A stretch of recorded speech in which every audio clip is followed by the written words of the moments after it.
give the judges another shot at it? Forget about the fighters. I don't want to give the judges another shot at it. How's that? This isn't just about a single fight. It highlights a recurring issue that has plagued boxing for generations.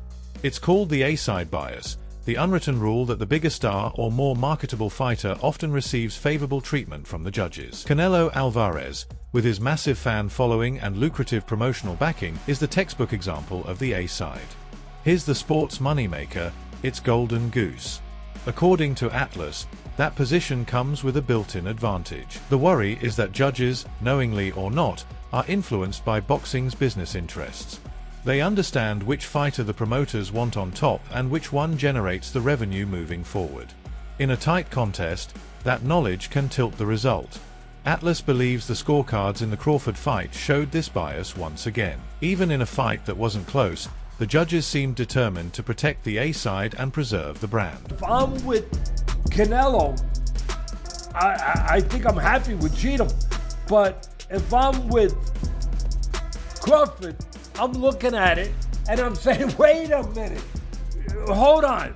This guy had, he had Canelo over Bebo. No, he had Bebo over Canelo. That's what I meant to say. I'm sorry. He had it that close. He had 115, 113. Now listen, there's another judge on this card who will be officiating this fight, Crawford versus Canelo, Steve Weisfeld, who also scored at 115, 113. I've more singled out Tim Cheatham because of the inconsistency. Because of his past record. Yeah, I didn't think Loma lost to Haney. That was one of them. I just talked about the Zoo versus Fundora #1. That one, unbelievable. Richardson Hitchens versus Lemos, way too wide. Just recently, we watched a great fight, Figueroa versus Joet Gonzalez. Way too wide for Figueroa. There's been too many examples of that. If you want proof, Teddy Atlas has one name, Tim Cheatham. His presence raised alarms for Atlas and Crawford's team the moment he was announced. Why? Because Cheatham has a history of questionable scorecards that defy logic. Take the Bivol versus Canelo bout. Bivol clearly won convincingly, yet Cheatham scored it 115 to 113, a single round from a draw. That decision sparked outrage and doubts about neutrality. And it wasn't a one-off. Atlas pointed to several fights where Cheatham's scoring leaned toward the A-side, the fighter with the most to lose. For Atlas, having him judge such a massive fight was a flashing red light, a sign Crawford was already battling uphill. And what happens when a lifer like Teddy Atlas, who has dedicated everything to boxing, questions the judging? The Canelo Alvarez versus Terence Crawford showdown was billed as one of the sport's greatest events. But beneath the spectacle, suspicion crept in, and the scorecards confirmed the darkest concerns. Teddy Atlas was furious. While the world cheered a new undisputed super middleweight king, the veteran trainer boiled with anger. He had just watched a masterclass from Terence "Bud" Crawford, who he believed dominated. Yet the official tallies, 116 to 112, 115 to 113, 115 to 113, left him stunned. The thing that bothered me, there's only one thing that really did bother me, and that's why I don't want a rematch, I'll be honest. I've been in this business 50 years, too long to fool myself. Those judges should be really, they got to look in the mirror to have it that close. There's no way it was that close. Thank God he dominated, because otherwise we might be here talking a whole different thing and really going nuts, and I would definitely break this thing. Yes, you would. I believe you. And maybe that. And I'd owe money. And I couldn't care, I would pay it. But at the end of the day, that's why I don't want to see it again. He dominated, and the judges had it that close. Yeah. Give the judges another shot at it. Forget about the fighters. I don't want to give the judges another shot at it. How's that? Atlas wasn't the only big name disturbed by the outcome. Former NFL star and outspoken analyst Chad Okocinco was just as baffled, saying the numbers didn't match the beatdown he'd witnessed. On his show, he insisted, "There's no way you thought that fight was close." He echoed Atlas's stance, pure dominance. In his words, Bud controlled the fight completely.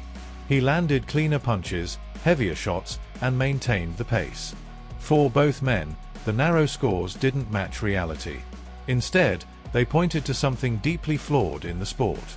Okosinko broke it down further, noting Crawford clearly won at least 9 or 10 rounds. He added, at worst, Bud dropped 3 rounds. Honestly, I'd say maybe 2. The consensus among informed observers was obvious. The official numbers were pure. But that was a great display of boxing.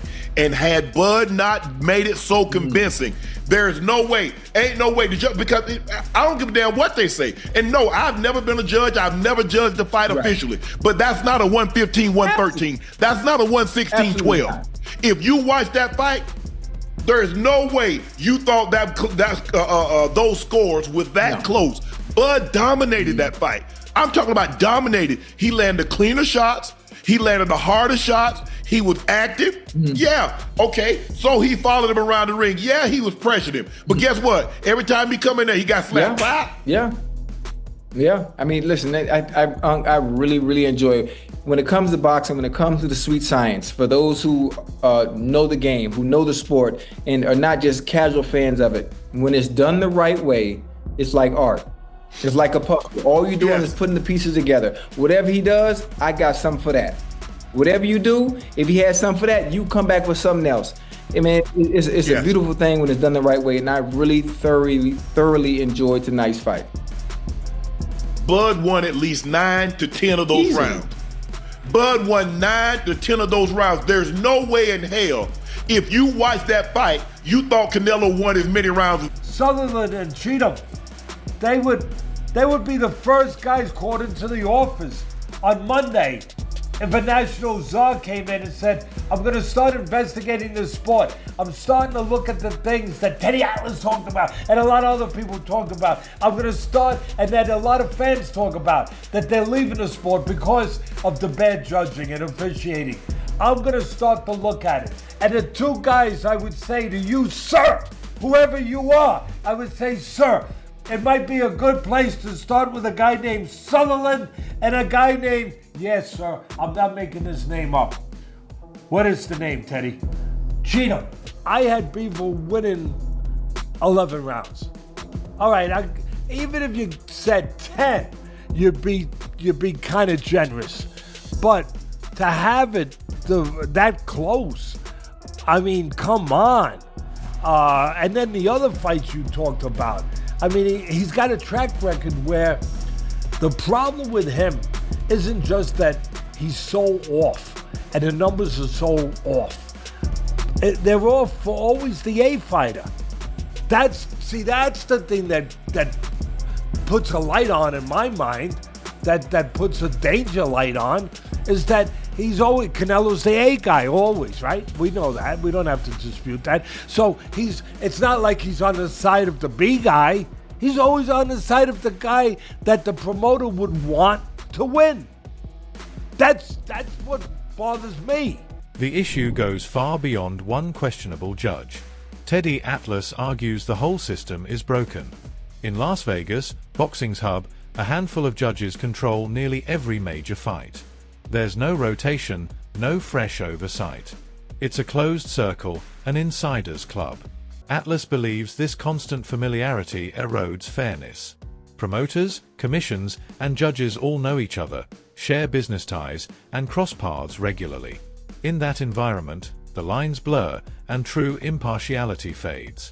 Atlas pushes for a broader, more transparent process, rotating officials, public accountability, and real consequences for bad decisions.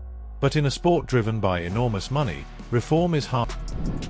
If you got the same officials all the time, which we're talking about, you do. I mean, just look, every time there's a big fight, you got the same guys for the most part.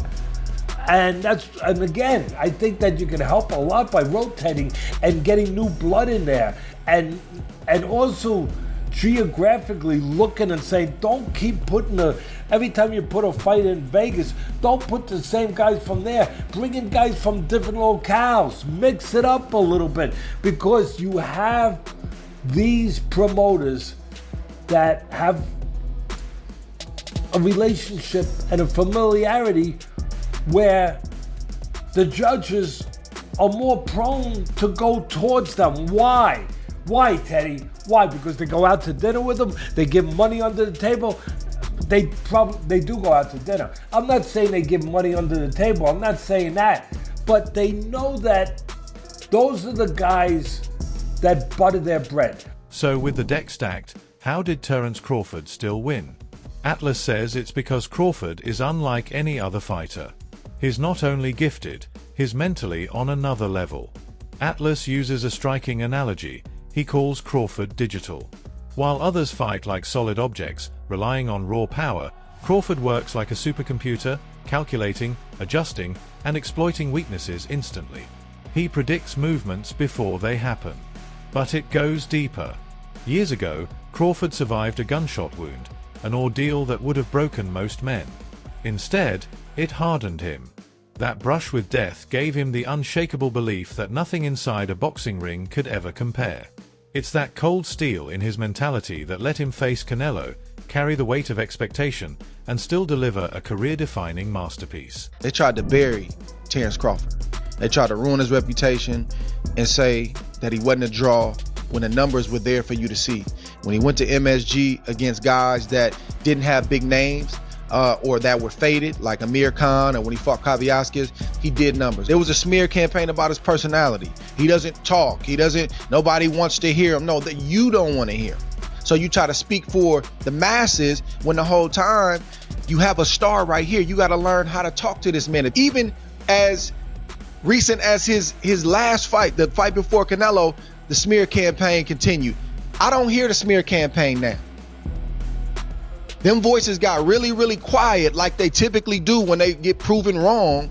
And they either try to jump on the wagon, I knew this kid was going to be that, or they get very, very quiet and they start to retreat back to wherever they came from and they don't have a lot to say. So I'm happy for this brother for that reason, because they tried to bury him, Roy. It didn't work. He overcame that. He said, give me my shot. I'm going to show you. And he kept doing it time and time again, and he did it again against Canelo Alvarez Saturday night. And then there's Canelo Alvarez, the dethroned star. Atlas insists this was more than a loss. Canelo wasn't just beaten, he was mentally dismantled. Crawford didn't only outbox him, he outthought him, outmaneuvered him, and stripped away his will. Atlas even believes that if Crawford had pressed harder late, Canelo might have quit on his stool. For a man long hailed as boxing standard-bearer, this was a humbling, even humiliating defeat. It leaves his legacy clouded. Will history remember him as one of the all-time greats, or as a champion whose final chapters were stained by controversy? Atlas calls it the dent, a mark that never fades, proof that in boxing your value is tied to your last performance. And the implications stretch beyond Canelo and Crawford. They strike at the heart of the sport itself. Those scorecards, so close in a fight that wasn't, symbolize the deeper rot of corruption and greed that threaten boxing's very soul. Which leaves fans with a troubling question. Can we still believe what we see in the ring? Or has the sweet science been twisted into a money-driven show? The answer could decide boxing's future. That's all for today's video. If you enjoyed it, don't forget to hit like, subscribe, and ring the bell so you never miss what's next. And share your thoughts in the comments. We'll see you in the next one.